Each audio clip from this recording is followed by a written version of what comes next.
آج بہت ہی خاص ٹاپک پہ احباب سے بات کرنا چاہتا ہوں۔ سب سے پہلے فرمان مصطفیٰ صلی اللہ علیہ وسلم حضرت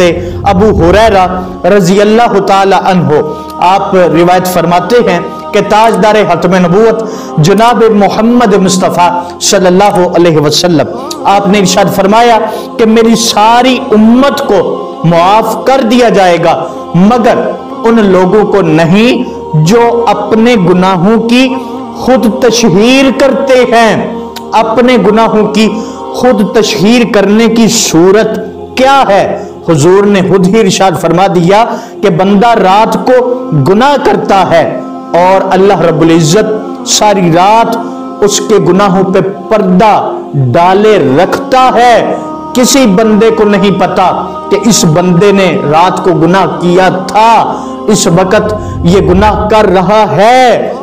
اللہ رب العزت جانتا ہے یا پھر وہ بندہ خود جانتا ہے۔ صبح اٹھتے ہی اس بندے نے کیا کیا؟ سب سے پہلے لوگوں کو یہ بتانا شروع کر دیا کہ لوگوں میں نے رات کو فلاں گناہ کیا تھا، میں نے رات کو فلاں فلم دیکھی تھی، میں نے رات کو فلاں گانا سنا تھا، میں نے رات کو فلاں گناہ کیا تھا۔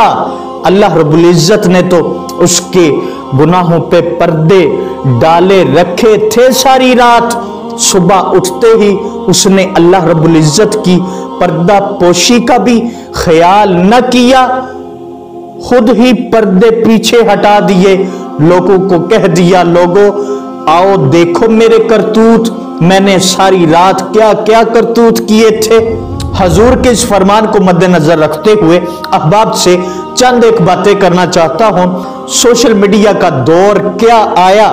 لوگوں نے اپنے گھر کی پرسنل باتیں سوشل میڈیا پہ لا کے، یوٹیوب پہ لا کے، فیس بک پہ لا کے جناب والا لوگوں کے ساتھ شیئر کرنا شروع کر دی کہ لوگوں صبح سے لے کر شام تک اور پھر شام سے لے کر صبح تک ہمارے کیا کیا معاملات ہوتے ہیں گھر میں، شادی سے لے کر بچے کے پیدا ہونے تک اور پھر وہاں سے طلاق تک ایک ایک چیز لوگوں کو بتائی جا رہی ہوتی ہے کہ ہمارے گھر میں کیا ہو رہا ہے۔ اگر چھوٹی سی بات پر بھی اگر کوئی بھی ایسی رنجش، کوئی ناراضگی میاں اور بیوی کے درمیان بھی ہو جائے تو کچھ ایسے لوگ ہیں کہ وہ بھی سوشل میڈیا پہ لا کے سب کو بتا رہے ہوتے ہیں کہ ہمارے گھر میں آج کیا لڑائی ہوئی، کیا جھگڑا ہوا۔ احباب ذی وقار حکم یہ تو نہیں تھا، حکم تو یہ تھا کہ اپنے گھر کے معاملات اپنے گھر تک ہی رکھو، بلکہ میاں اور بیوی کے جو معاملات ہیں اگر چھوٹی سی بات پر بھی کوئی رنجش ہو ہی جاتی ہے تو وہ اپنے کمرے میں رہتے ہوئے ان کو حل کریں اور ناراضگی دور کریں اور ایک محبت کے ساتھ اپنی زندگی گزاریں۔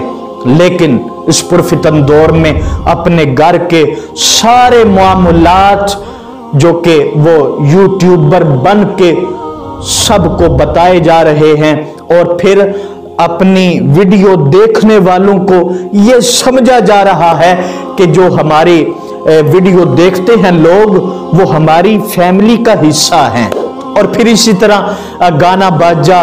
اور بے حیائی کی ویڈیوز جو کہ وہ تو پھر ایک عام سی بات ہے۔ احباب ذی وقار احباب کی توجہ چاہتے ہوئے فرمان مصطفیٰ صلی اللہ علیہ وسلم کے مطابق یہاں پر میں بس ایک ہی بات کرنا چاہتا ہوں، وہ یہ ہے حضرات ویڈیو ضرور بنائیں لیکن ویڈیو بنا کر اپلوڈ کرتے وقت یہ ضرور سوچا کریں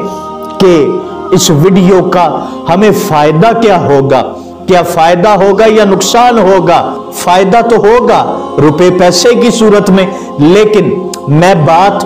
دوسرے فائدے نقصان کی کر رہا ہوں کہ ایک دن آپ نے قبر میں چلے جانا ہے۔ کتنے ایسے یوٹیوبر ہیں، کتنے ایسے لوگ ہیں جو ٹک ٹاکر تھے، آج اس وقت اپنی اپنی قبروں میں ہیں اور ان کی ویڈیوز دیکھی جا رہی ہیں، سریعام ان کی ویڈیوز سوشل میڈیا پہ موجود ہیں۔ ان کو اس کا کچھ کو تو فائدہ ہو رہا ہوگا،